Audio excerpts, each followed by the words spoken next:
The list of wrestlers from Ossetia is huge. It is simply impossible to enumerate them. Ossetians regularly reach the highest peaks in all wrestling competitions. For example, at the last Olympic Games in Tokyo, Ossetian Zorbek Sidakov took gold and Artur Nafanov took bronze. So why are Ossetians such powerful wrestlers? First, it should be clarified that wrestling is developed almost everywhere in the Caucasus, but the best of the best in this courageous sport are considered to be Ossetians and Dagestanis, who for many years have been figuring out who are the best wrestlers. In this video, I will not give the palm of superiority to any of them, but I will mention only Ossetian wrestlers and try to explain why they are such powerful wrestlers. About Dagestani wrestlers, I will also make a similar video soon. So, let's start with the fact that wrestling traditions have been laid in the Ossetian people since their ancient ancestors, Iranian-speaking Scythians. Ancient Greek historians wrote about how Scythians liked to wrestle. It was reported that the Scythians even took part in Hellenic wrestling tournaments at the Olympics of antiquity. And in Scythian burial mounds, researchers find artifacts directly related to wrestling.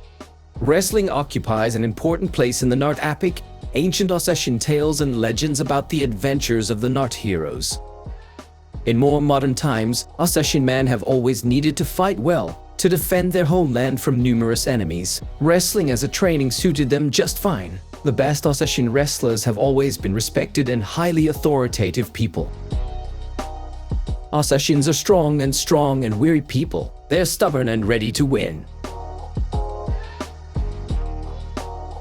Already in the 20th century in Ossetia, a good foundation of sports wrestling, so Ossetian freestyle wrestlers entered the wrestling Olympus in the middle of the 20th century, and since 1952 they became the strongest 6 times in a row at the championships of the Soviet Union.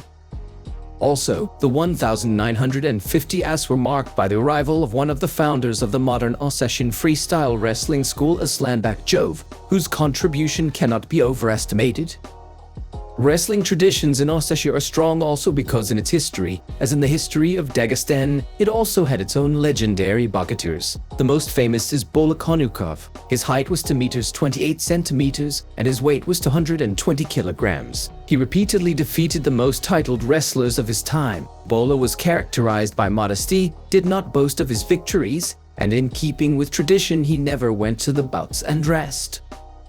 Ossetia is unique in its kind. There is also a village here that has entered the Guinness Book of Records. Nogar, 3 Olympic champions, Hejmirad Getsalov, Alan Kugave and David Musilbs, came from here. And another wrestler from this village, Artur Tamazov, became an Olympic champion as many as 3 times. To date, the total number of Olympic and world champions from Ossetia is already more than 60 people.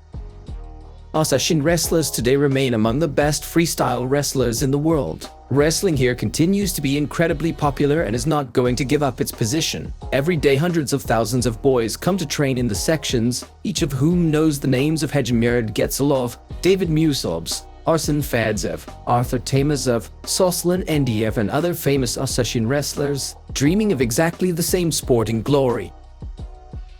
In general, with such long wrestling traditions and suitable physique, it is easy to understand why Ossetians are so successful in wrestling. It is therefore not surprising that the Ossetian people regularly produce so many champion wrestlers.